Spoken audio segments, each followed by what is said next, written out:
wabarakatuh. Waalaikumsalam warahmatullahi wabarakatuh. Yang terhormat kepada Mbak Prita selaku dosen pengampu mata kuliah Public Speaking. Perkenalkan, saya Siti Dianus Soliha yang kali ini akan membahas salah satu topik yang cukup relevan dengan kehidupan kita sehari-hari, khususnya adalah kaum Gen Z. Menurut laporan dari World Health Organization atau WHO, ada 33,5% orang dewasa di Indonesia itu tidak cukup aktif secara fisik.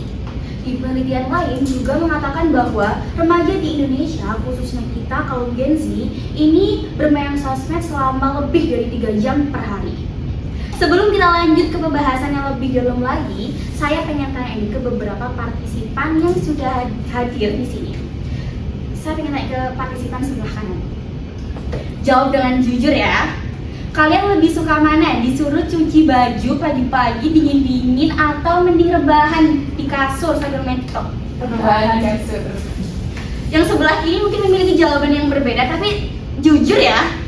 Kalian lebih suka mana? Jogging nih pagi-pagi, buta, subuh-subuh, dingin-dingin, atau mending rebahan di kasur tidur sampai siang? Tidur sampai siang.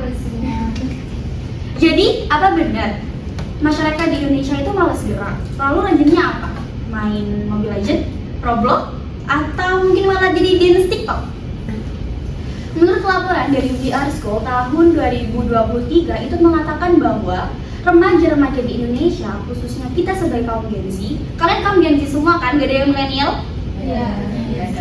Oke. Itu bermain sosial media menghabiskan waktu itu 3 jam lebih dari 18 menit. Bahkan mungkin lebih ya dari 3 jam, karena 3 jam kayak nggak ada apa-apanya lah dari sosial media.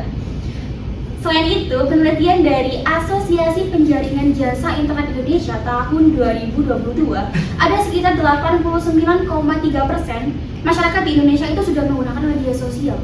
Gak jarang kita ketemu sama anak kecil yang udah punya sosmed, yang udah bisa main TikTok, yang udah bisa punya akun Instagram. Hal ini apa? Artinya masyarakat di Indonesia itu lebih sering menggunakan media sosial daripada mereka aktivitas fisik di luar. Ada beberapa faktor yang mempengaruhi kenapa sih kok Gen Z ini lebih senang bermain media sosial daripada harus melakukan aktivitas fisik di luar. Yang pertama, karena media sosial adalah sumber kehidupan. Di media sosial kita bisa menyampaikan pesan, informasi, berinteraksi, bahkan berkomunikasi kepada teman, kerabat, bahkan keluarga kita yang jauh dari kita. Kita cuma tinggal ambil ponsel, terus tanyain kabar. Halo, gimana kabarnya? Udah ada kabar. Gak mungkin kan kita jauh-jauh ke sana, cuman mau nanyain kabar doang. Selain itu, di media sosial juga menjadi pemasok ekonomi sebagian masyarakat Indonesia. Mereka lebih memilih bekerja di media sosial seperti host live, content creator, affiliate Shopee ataupun yang lainnya, karena mereka menilai bahwa kerja di rumah aja aku udah bisa menghasilkan uang, bahkan lebih dari mereka yang harus bekerja panas-panasan di luar sana. Yang faktor kedua adalah karena perkembangan teknologi. Kita hidup berdampingan dengan teknologi dari kita kecil, mulai dari HP yang jadul ya, Nokia ataupun BlackBerry, sampai ada layar sentuh. Sekarang kita hidup berdampingan dengan teknologi. Di teknologi ini, mereka menyediakan berbagai konten-konten hiburan yang menarik. Seperti yang lagi viral kemarin adalah coklat Dubai. Kita nggak mungkin kan ke Dubai cuman mau nyobain coklatnya. Kita bisa just tip lewat online, kemudian pesanannya akan segera dikirimkan. Selain itu, di media sosial itu juga memiliki platform-platform belanja online yang menawarkan promosi yang lebih banyak daripada kita harus ke mall. Apalagi kita tinggal duduk di rumah, berdiam diri, masukin ke keranjang, check out, masukin garis ongkir, maka barang yang kita pesan akan datang sesuai dengan estimasi yang telah ditentukan. Nah, yang terakhir adalah karena kurangnya kesadaran aktivitas fisik. Dengan adanya sosial media, masyarakat itu lebih betah duduk berjam-jam, bahkan seharian hanya untuk scroll konten hiburan. Padahal menurut data dari Center for Disease Control and Prevention mengatakan bahwa setiap orang dewasa setidaknya mereka itu berolahraga selama 30 menit dalam 5 hari selama seminggu. Tetapi karena masyarakat Indonesia, khususnya kita sebagai kaum Gen Z yang mengesampingkan dampak itu, maka kita lanjut dong scroll sosial media. Salah satu berbagai dampak dari kesehatan ini adalah stroke, jantung, obesitas, dan diabetes. Sekarang penyakit-penyakit itu tidak hanya memandang tua atau muda ya, bahkan anak muda sekarang tuh bisa loh terkena penyakit orang tua. Selain itu, dari beberapa dampak kesehatan tersebut, rajin scroll berlebihan di sosial media juga menimbulkan perilaku FOMO atau fear of missing out, yaitu perasaan takut ketertinggalan zaman, update ataupun yang lagi viral. Perilaku FOMO ini akan menyebabkan gangguan, kecemasan, atau perasaan takut apabila kita tidak bisa mengikuti gaya atau tren yang ada di sosial media. Bahkan orang-orang yang FOMO ini mereka lebih mengedepankan keinginan daripada kebutuhan.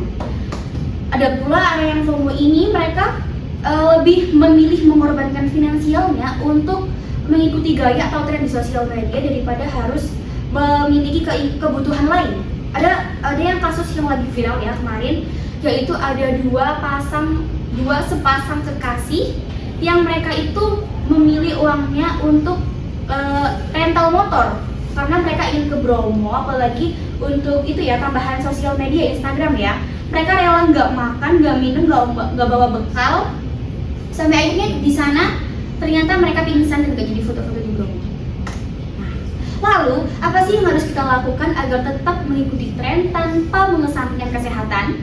Sebagai anak Gen Z yang pastinya tidak mau ketinggalan zaman atau tren, tentunya kita harus bisa menyeimbangkan antara kesehatan dan juga trennya. Dan teknologi. Aktivitas fisik ini bisa loh dengan memanfaatkan sosial media untuk searching senam, olahraga, bahkan jogging sambil mendengarkan musik. Kalian mendengarkan musik masih bisa jogging kan? Nah, selain itu alangkah baiknya kita juga memiliki fitur pengingat waktu dalam pemakaian sosial media agar tidak terlalu sering untuk duduk berjam-jam atau malah rebahan untuk scroll media sosial sehingga tidak mengakibatkan ada kata mager untuk melakukan aktivitas lainnya. Teman-teman yang berbahagia, sosial media memang banyak berdampak positif untuk kehidupan kita. Tetapi apabila kita tidak bisa menggunakannya dengan baik, maka sosial media akan menjadi bumerang untuk kita. Semakin kita sering scroll sosial media, akan semakin malas pula atau semakin mager juga kita dalam melaksanakan aktivitas lainnya. Banyak waktu yang terbuang sia-sia dan juga kesehatan fisik dan mental yang lambat laun juga akan terasa. Oleh karena itu, mari kita tanamkan sikap untuk bisa menyeimbangkan antara kesehatan dan juga teknologi. Apalagi kita sebagai generasi penerus bangsa harus bisa memanfaatkan teknologi yang ada, tetapi dengan kesehatan yang terjamin. Seperti yang disampaikan oleh Harvey Mackay, yaitu teknologi seharusnya memperbaiki hidupmu, bukan menjadi hidupmu. Demikian yang dapat saya sampaikan, kurang lebihnya mohon maaf. Semoga apa yang saya sampaikan bisa menjadi inspirasi kita di masa depan. Terima kasih atas waktu dan perhatiannya. Wassalamualaikum warahmatullahi wabarakatuh.